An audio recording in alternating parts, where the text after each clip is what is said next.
nos dan un triángulo ABC y nos dicen que la cebiana AM divide partes iguales al segmento BC, es decir, M es punto medio.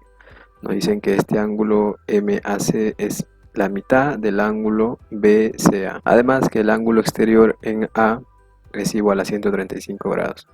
Bueno, con esto nos piden calcular X y estos son las claves del problema, ¿no? Bueno, antes de empezar con la resolución del problema, te invito a suscribirte al canal y activar la campanita para que te enteres de los próximos videos que se vayan subiendo al canal.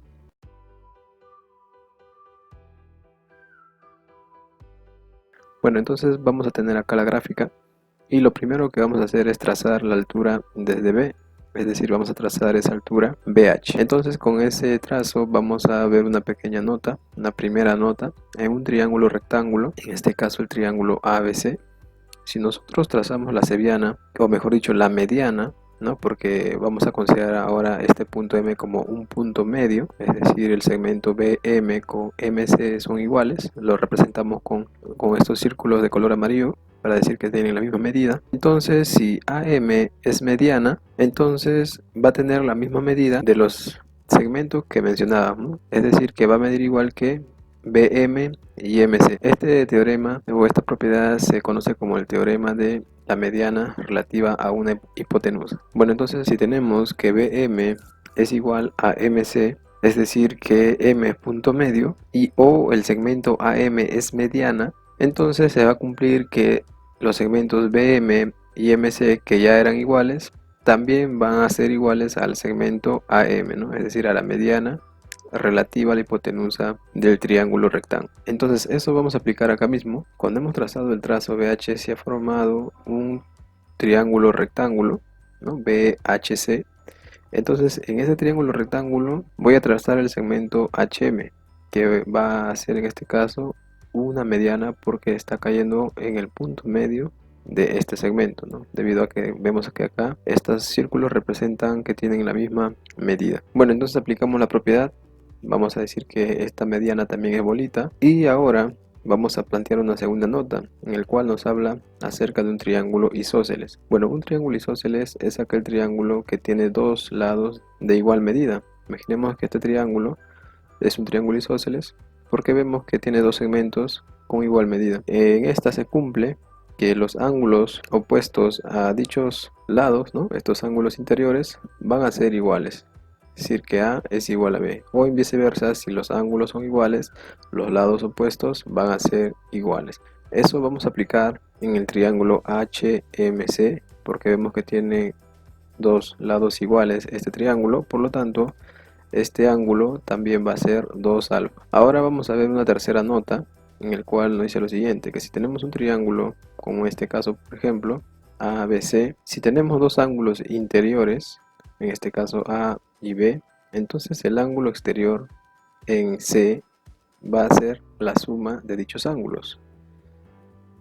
Otra forma de ver esta propiedad es lo siguiente, si tenemos un triángulo ABC y tenemos el ángulo exterior y un ángulo interior, de esta manera, ¿no? El ángulo interior A y el ángulo exterior A más B, entonces aplicando la propiedad que mencionábamos acá arriba, este ángulo en vez del ángulo interior tiene que ser B, para que el ángulo exterior sea la suma de A más B. Entonces eso vamos a aplicar en el triángulo AMH, porque tenemos un ángulo exterior que es 2 alfa y un ángulo interior que es alfa. Aplicando la propiedad, este ángulo AMH, este ángulo de acá, tiene que ser alfa, ¿no? Para que alfa más alfa nos dé 2 alfa. Bueno, acá tenemos un ángulo exterior de 135, eso quiere decir que este ángulo de acá es 45, porque si nosotros sumamos 45 más 135 nos da un ángulo de 180, ¿no? Como el triángulo ABH es un triángulo rectángulo con un ángulo de 45, podemos decir que el ángulo que se presenta acá también es 45. O si no, dicho de otra manera, que la suma de ángulos interiores de todo triángulo tiene que ser 180. Si acá teníamos 90, más 45 sería 135. Entonces para llegar a 180 necesitamos un ángulo de 45. Entonces vamos a ver que el triángulo ABH es un triángulo isósceles porque está teniendo dos ángulos iguales. Si nosotros tenemos dos ángulos iguales, quiere decir que los lados opuestos a dichos ángulos son iguales.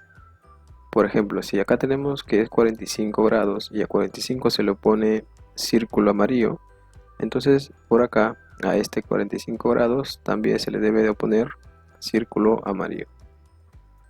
Finalmente, una nota 4, vamos a hablar a lo siguiente. Si tenemos un triángulo con tres lados iguales, sus ángulos interiores también van a ser iguales. Y además iguales a 60 grados. A este triángulo se le conoce como triángulo equilátero. Por acá podemos ver la presencia de un triángulo equilátero, ¿no? El triángulo BHM, porque tiene tres lados iguales. Entonces cada ángulo interior va a ser 60 grados.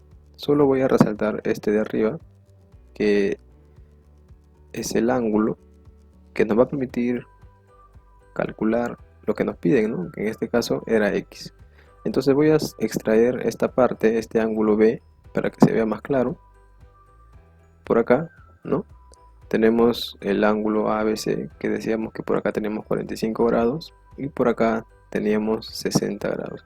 A nosotros nos están pidiendo todo este ángulo, ¿no? Que está remarcado, ese era X.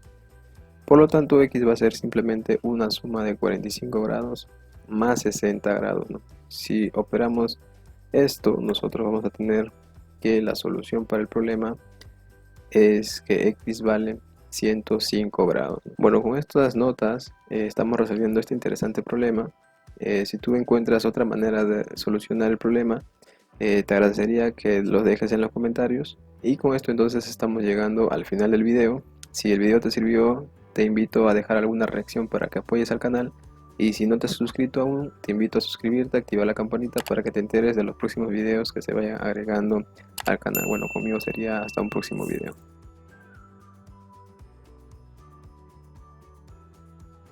Bueno, vamos a empezar entonces hablando un poco de conjuntos acotados. En pantalla tenemos un conjunto K, un conjunto de números, que va a estar limitado por la derecha y por la izquierda. Entonces, por el lado izquierdo vamos a tener un conjunto de números que van a ser pues menores para todo valor que pertenezca al conjunto K. Entonces por acá tenemos las cotas inferiores, que son valores, repito, menores para todo valor de K, ¿no? Menores o en todo caso igual. Ya veremos por qué.